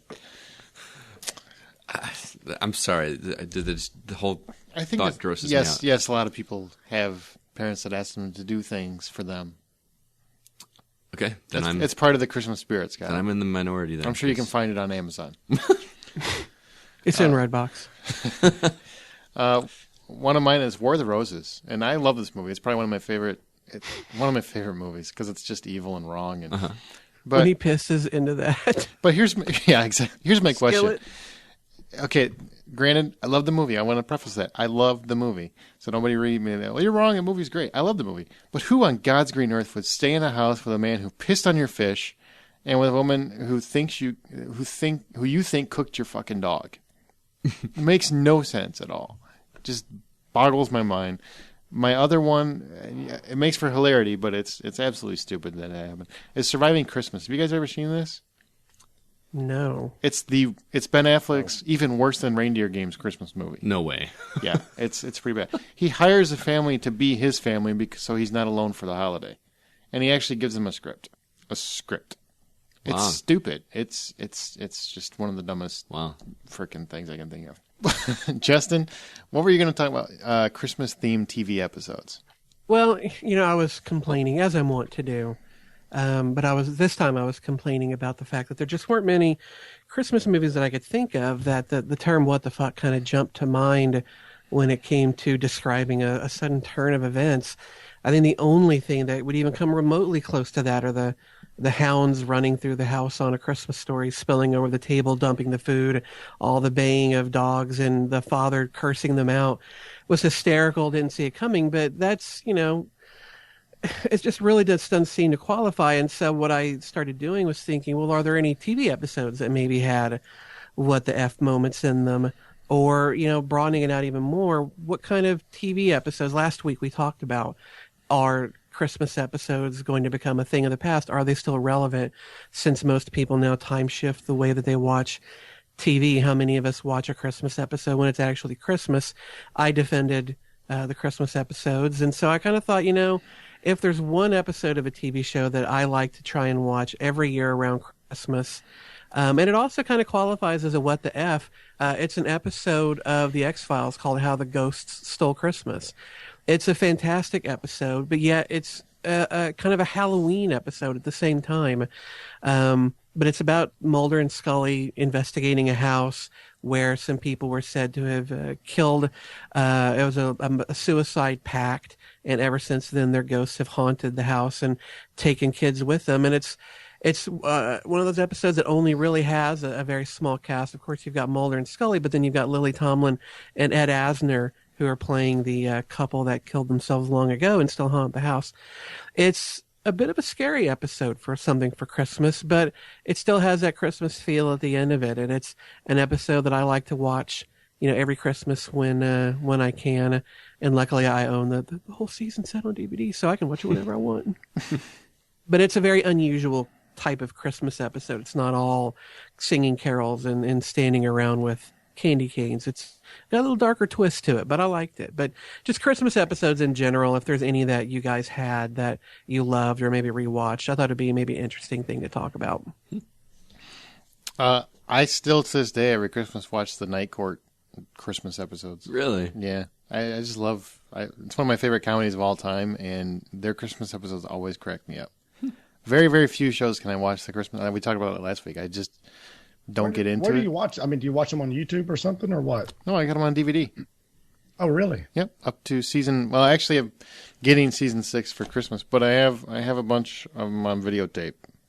I never really thought about it, but you're absolutely right. I used to love those, and there was, there's always something going on where somebody got left out, or somebody had a lot of shit happen to them in one day, and they're sitting in the little cafeteria. It's late in the morning, 4, 5, 6 in the morning, and whatever. Somebody comes in with a gift and surprise, whatever. There was always a kind of a sweet moment in there. That was a great show. I love that show, and they had, because it was one of those shows that had Christmas episodes every year. So there's a bunch of them, and it's one of the few videotapes I keep, just because until some of them, I think it's the first 5 seasons are available, so I've got those, but I'm trying to get the rest of them. Just something that always makes me laugh, and there's always Dan Fielding was one of the main characters. He's played by John Larroquette, and he's a lecherous pig. Loved him. You modeled your life after him, didn't you? Kinda. Him and David Addison from Moonlighting, baby. That's all me. Put those together, you got me. So that's probably the show I like to watch the most. And I do watch those on videotape. I still have my VCR hooked up in my bedroom just for that. True story. You watch the VHS ones over the DVD? Because there's only the first. I think season 6 just came out, and I think I'm hoping my brother gets me that for Christmas. Brad, if you're listening. But the other ones I have, because I think there's 9 seasons total, I've got them all on video, and I've actually watched them on videotape. Gotcha. I can only think of one, and mine's more recent because obviously I haven't watched as long as you guys have, but There's a Christmas. Fuck you. Is that an age, Craig? Shrimp? Oh yeah, you can call me young, but I can't call you guys old. Yes, that's exactly the case. All right. Big Bang Theory, as you guys know, is one of my favorite shows, and there's an episode where Penny gets Sheldon a napkin signed by Leonard Nimoy. Oh, that is one of the sweetest actual Seriously. moments. I mean, that's a moving moment. It really is, because Sheldon is basically an asshole, like in every episode, and he's so moved by the fact that he now possesses the DNA of Leonard Nimoy that he brings all these fruit baskets and flower baskets and everything he bought from the girly stores, and he's like, it's not enough, so he actually gives her a hug, and it starts out like awkward, and it's just really sweet for a sitcom. It's one of my favorite episodes. So, Aw. my other favorite, since we're bringing up Moonlighting, I think the episode was called "'Twas the Episode Before Christmas" or something like that, where Miss DePesto is babysitting and the baby gets dropped off, or there's a hitman involved. I can't remember exactly how it goes, but it was a great episode because David Addison set up Santa's hotline just to try to make money in the detective agency. Do you guys remember Moonlighting at all? I loved it. Are you kidding me? Fuck, that was so funny. He was trying to just pimp and make sexy money off Santa Claus. It was great. You find the biggest crush on Sybil Shepherd. Yeah, but man, don't have it anymore. No, her and Kathleen Turner did not age well. No, they hit the roadmap of life, and it was bumpy all the way. What about you, Brian? Before we move on, you got anything? No. Fuck. When did we go from most ridiculous plot twist stuff to sweetest, best favorite episodes of TV? Right about when you stopped listening, apparently. When I started talking, which I guess is when he tuned out. Well, now we're going to Christmas movie memory. Can you keep up? Here, you can start. What's your favorite one? There's been a number of movies and stuff I've gone to see with family stuff, which is what a lot of people do. After all the Christmas stuff is done, there's really not a whole lot else to do other than go to a movie later on in the day or the evening. But really, the one that kind of stands out for me was I believe it was 93, if I'm not mistaken. I was in the Coast Guard at the time. I was away from home, and me and a couple of friends went to go see Tombstone because I believe it came out on Christmas Day or the day before, something like that. And it's if anybody out there that listens is in the military or has been in the military, they've been away from home on a big holiday or maybe a birthday or something like that. It's kind of a shitty feeling when you really don't have any family around other than your shipmates or squad mates or whatever the case is. So you kind of pick each other up. We had a cool time. We went to this Mexican restaurant that looked out over the San Francisco Bay. Went to a movie. It was pretty freaking cool. It was a great day. You kind of forgot about the fact that you really didn't have your family stuff around you for that day, but that one kind of stands out. It's always kind of got a little special place in my heart for that time. Oh, that was very sweet, Brian. Justin? It's not a movie memory, but when I was I think I was about 16 or 15, and at the time my mother and my brother and I were living with my grandparents. My parents had gotten divorced, and so we were living with them, and it was, of course, Texas in winter doesn't usually get as cold as most places. I'm pretty sure our winters are nothing compared to the winters you and Scotty have to suffer through up there in Illinois. But this particular year, it was really, the outside was just gray and overcast and cold. And I just remember one day being home from school during Christmas break and sitting in the living room with all of my family around and everything, just the fireplace roaring, everything was decorated. And on TV, on one of the channels, was just a Honeymooner marathon. And so all day we just sat around watching black and white TV episodes, enjoying the Christmas holiday feel. And there was a Christmas episode of the show where Ralph sells his bowling ball, his prized bowling ball, so that he can afford to buy his wife a gift. And of course, what does she buy him for Christmas? A nice bag for his bowling ball. And it was just heartwarming and funny. And I just remember being wrapped up in the warmth of that particular winter. And anytime I think about Christmas, that scene of just sitting on their couch, looking at that fire, seeing the gray, cold skies outside, and having that TV show just kind of playing on and on while we celebrated each other is a magical moment for me. And I think it's why I will always love the Christmas season. Even if it's not that same moment played out again, it's still in my head and it's always there. Scott? Mine is more kind of a memory / tradition between me and my brother. And I know half of us hate the movie, but every year me and my brother watch A Christmas Story together. Hands down, no matter what. We don't watch it without each other. And when we were kids, we used to watch it with our whole family. It's going to sound silly, but Pillsbury cinnamon rolls and Asti Spumante. Like that's like what we had every when we were younger. That's like the one time my mom let us have a little bit of, cheap champagne knockoff or whatever. And to this day, we still do it. My brother and I get a bottle and we get a can of those. Only now you just do a bottle each and just down Yeah, pretty much. Yeah. And it's that movie. I know you guys aren't big fans of it, but my brother and I am. Fuck them. No, I know you are. But my brother and I grew up watching that movie, and man, the mom is my mom. I mean, the brothers fighting was us. The stuff just it was us growing up, and that's every year I get a little tired of it, but it doesn't matter. I just watch it. The memories are still there, and we still talk. Oh, dude, you remember that when we were kids and that? And I just that's probably my favorite Christmas memory is just doing that every year. So. That's very sweet, man. Mine actually was I took my kids to Florida many years back, actually. And they were a little younger, but old enough to enjoy everything. We went to Universal Studios. And them seeing how excited they were, because obviously they're my kids, so they're into movies and stuff too. And seeing them get excited about all the movie rides and the Back to the Future ride and, awesome. Seeing Jaws, even how shitty that ride is. And still get into it, and all the movie theme stuff that happens there, the Twister ride. Just seeing them kind of in that world and seeing myself and them and in both of them, that's actually one of the sweetest memories I have of my life, not just of Christmas. And that was over Christmas? Mm-hmm. And we went cool. at Christmas, yeah.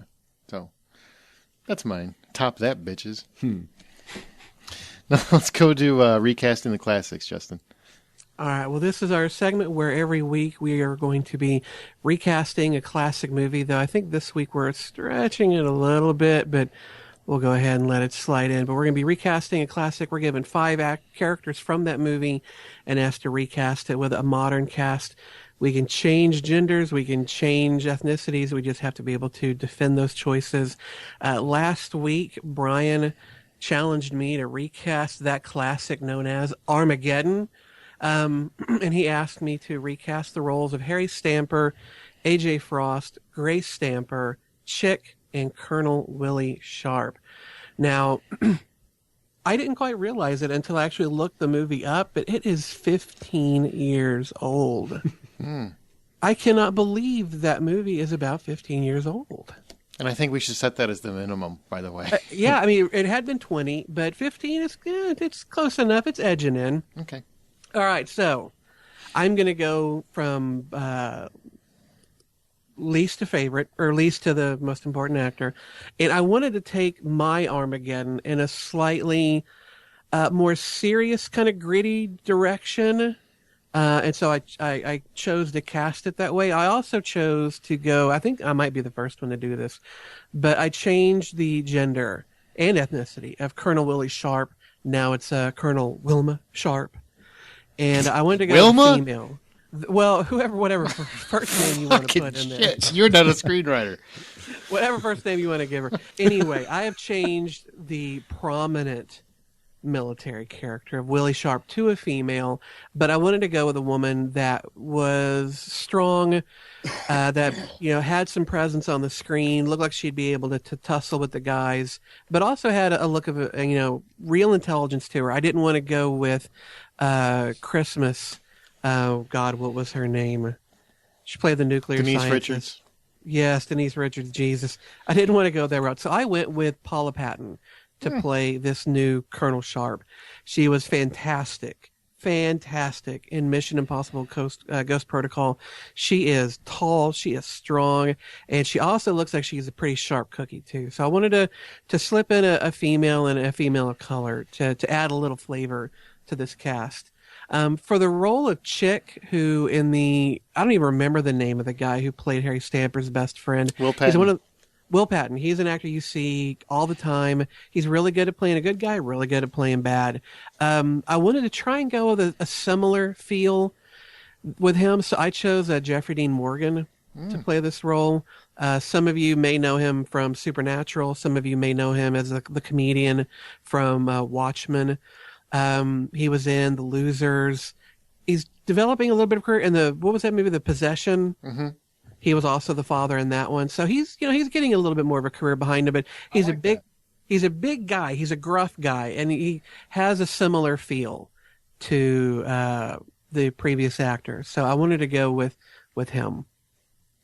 As far as AJ goes, who was of course played magnificently by Ben Affleck. I'm talking. I wanted to go with someone that didn't quite have the look of dumb that Affleck seemed to have throughout that entire movie.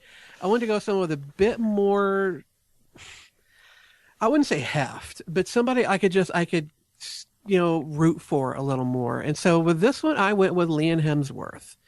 I thought he was severely underutilized in The Expendables 2. Spoiler alert, he's not in that movie as long as he needs to be. I was really convinced of his, youth and strength and his belief in the people that he was, working with. I liked what he did have to play in The Hunger Games. I think he is an up-and-coming actor who will probably have a career as big as his Thor brother. But Liam Hemsworth is a guy I would like to see more of, and I could definitely see him playing that role. Now, for Grace Stamper, Harry's daughter, of course, Liv Tyler played her in the movie, and I thought did a fairly abysmal job of it. I wanted to go with someone who was a bit more, I don't want to say cute because it seems a little derogatory, but someone who just appeals to me more. But I didn't want to go with a big name actress, so I actually went with Hayden Panettiere. Mm-hmm. I really thought she was fantastic in Heroes. I loved her in Scream 4, and from what I've seen of Nashville, she does a really good job. She is a better actress than I think some people might think. They probably think she relies way too much on her blonde hair and good looks. She's a good actress, and playing against the guy that I've picked for Harry, I think she makes a good daughter. Mm-hmm. And so I would like to see her playing it. But for the big role, the title role, Harry Stamper, how do you really replace Bruce Willis? It's hard to do, and I racked my brain trying to recast Bruce Willis. You can't do that. So in my desire to go in a darker, perhaps a little grittier route, I chose Guy Pearce. I think the guy's got grit. I think the guy's got determination. I could see him on one of these oil derricks with all these roughnecks.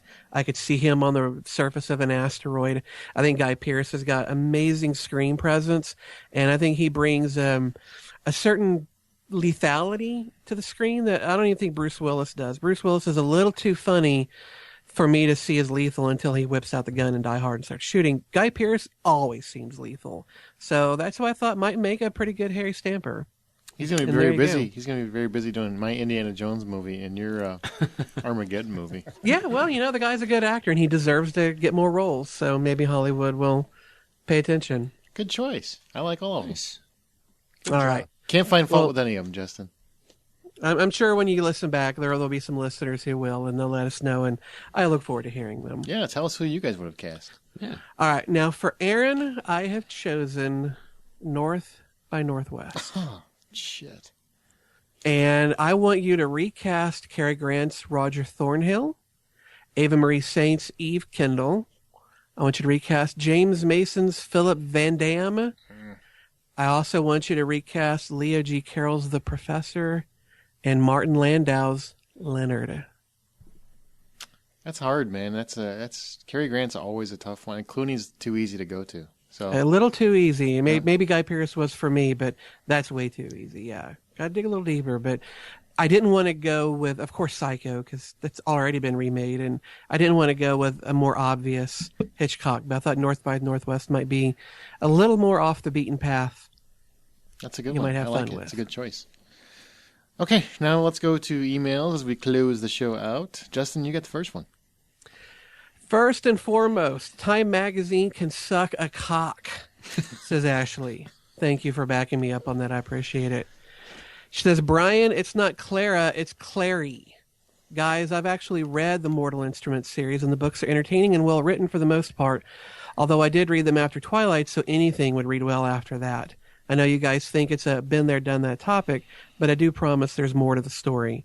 That being said, I'm not sold on the casting, and unfortunately my concerns are for the main cast. Lily Collins as Clary would be really good or horrible, could be really good or horrible. And although I did like Jamie Campbell Bowers in Sweeney Todd, I don't think he's right for the role of Jace. Jonathan Rhys Meyers and Lena Headey are perfect, though. Basically, they have a choice to make. Be like Twilight and try to gain those fans, or be what the book did, being its own entity and stay true for the fans. But I will maintain, even if the movie is shit, that the books are a quality read. So at least give it a chance. And Justin, check out the books and let me know what you think. And I'll try to do that. I wanted to also let you guys know I really like the after outtake spoilers about shows and movies. My boyfriend watches both The Walking Dead and Sons of Anarchy, so I'm familiar with what went on in each. It was really interesting hearing your feelings about the endings versus his. Keep it up, and can't wait for the spoiler Hobbit cast. Ashley. Which we will have out, I think, by Monday. So by the time you listen, it should be out a couple days after The Hobbit opens. So that'll be interesting. I can't wait to see how that turns out. I'm actually seeing it in IMAX. What about you guys? I will be seeing it in 3D IMAX, yes. That's the only way you can see the Star Trek trailer. They're 9 minutes, right? Yes, it is. The Star Trek 9 minutes. Boy, boy, oh boy. Sold. Yeah. High frame rate, IMAX 3D. Make sure you stay through the credits for outtakes. Always go to thehollywoodoutsider.com. Now, keep in mind it's not a constantly updated entertainment site. It's strictly for the podcast. Go to facebook.com/The Hollywood Outsider. You can email us at feedback@thehollywoodoutsider.com. And also, when you do go to Facebook, make sure to like us. A lot of people go there and don't click the like button. Well, we like to be liked. Scott especially. Tell your friends, subscribe on iTunes, Zoom, Google Reader, listen to your Stitcher Radio app. Give us a thumbs up if you do, or any old RSS feed. And Rockford College Radio, Thursdays from 4 to 6. No. We've only got one more show before we wrap this year up, kids. What do you think? I went fast. This year went fast, yeah. It's going rapidly. Next week, I think we're going to try something a little different. Each one of us are going to bring our own From the Outside In topic. So that should be interesting. Basically, each one of us is going to be able to pick whatever we want. And also, if listeners want to come in, we're going to pick one from any emails we get, and we'll do that topic. So if you guys think you have an interesting topic to talk about, send it to us, and we'll see if we can get it on the air. Brian Williams, thanks for being here, buddy. Hey, thanks for putting up with my little sickness here. Yeah. Sorry that my normal voice is a little bit altered this week. You sound actually a lot manlier this week than you normally do. And less Southern. For some reason, you lose your Southern accent when you're sick. Maybe a little bit smoother this week. Yeah, a little Barry White. I like it. Oh, baby. Now it's uncomfortable. Justin McCumber, whose book is... Which one? I've got two now. The one that should be launching next week, right? The 17th. On Monday, yeah. A Minor Magic. It comes out in ebook and print format, and I will be working on an audiobook version to put up on Audible, iTunes, and on Amazon as well. But yep, Tuesday, my first foray into urban fantasy. Kind of post-apocalyptic. I've basically told people it's like Harry Potter meets Mad Max, so we'll see what people think. And that the link is in our show notes, so please go buy a copy, make him rich. And Scott Clark, thanks for being here. Armageddon out of here. You've been waiting the whole episode for that. Wow. Yeah. Wow. Okay, well, next week we're going to be reviewing, we're just going to pretend that never happened. We're going to be reviewing The Hobbit. We're going to have a new From the Outside In topics, as we discussed, and more on the next Hollywood Outsider. And also, from all of us, happy holidays. Happy holidays. Merry Christmas, everybody. Happy holidays, everybody. And the next time you go to a theater, buy What? popcorn. Star Trek Into Darkness. Jesus. Benedict Cumberbatch. Buy popcorn. Great. I asked him what he was going to teach, and he said 5th grade. I'm just like, good, because you do not need to be around high school girls. No, I wouldn't. There's no way that doesn't go What can I bad. do? I need an A. What can I do? I'll tell you right now, I'd bend. I'd be on the fucking evening news. Aaron was the teacher for 45 minutes.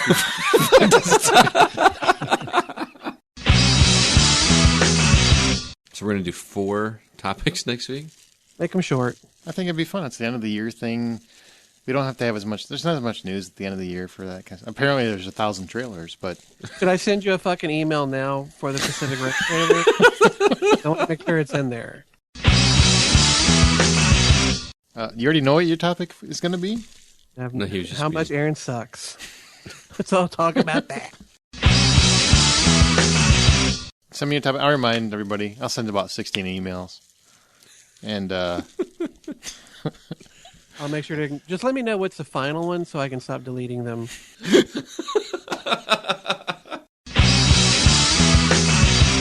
yeah, I gave Scott his presents. He came in with this whatever centerpiece he found at a fucking wedding or something.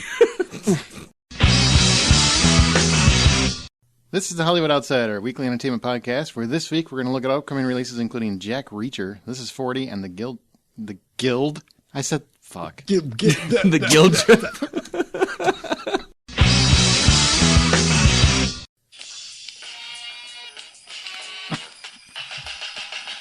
It's Christmas time in Hollis, Queens. Mom's cooking chicken and collard greens, rice and stuffing, macaroni and cheese, and Santa putting gifts under Christmas trees. Decorate the house with lights at night. He's even practicing. Snow's on the ground, snow white so bright. In the fireplace is the Yule log. Beneath the mistletoe as we drink eggnog. The rhymes that you hear are rhymes of Daryl, but each and every year we bust Christmas carols. You okay, B? What just happened?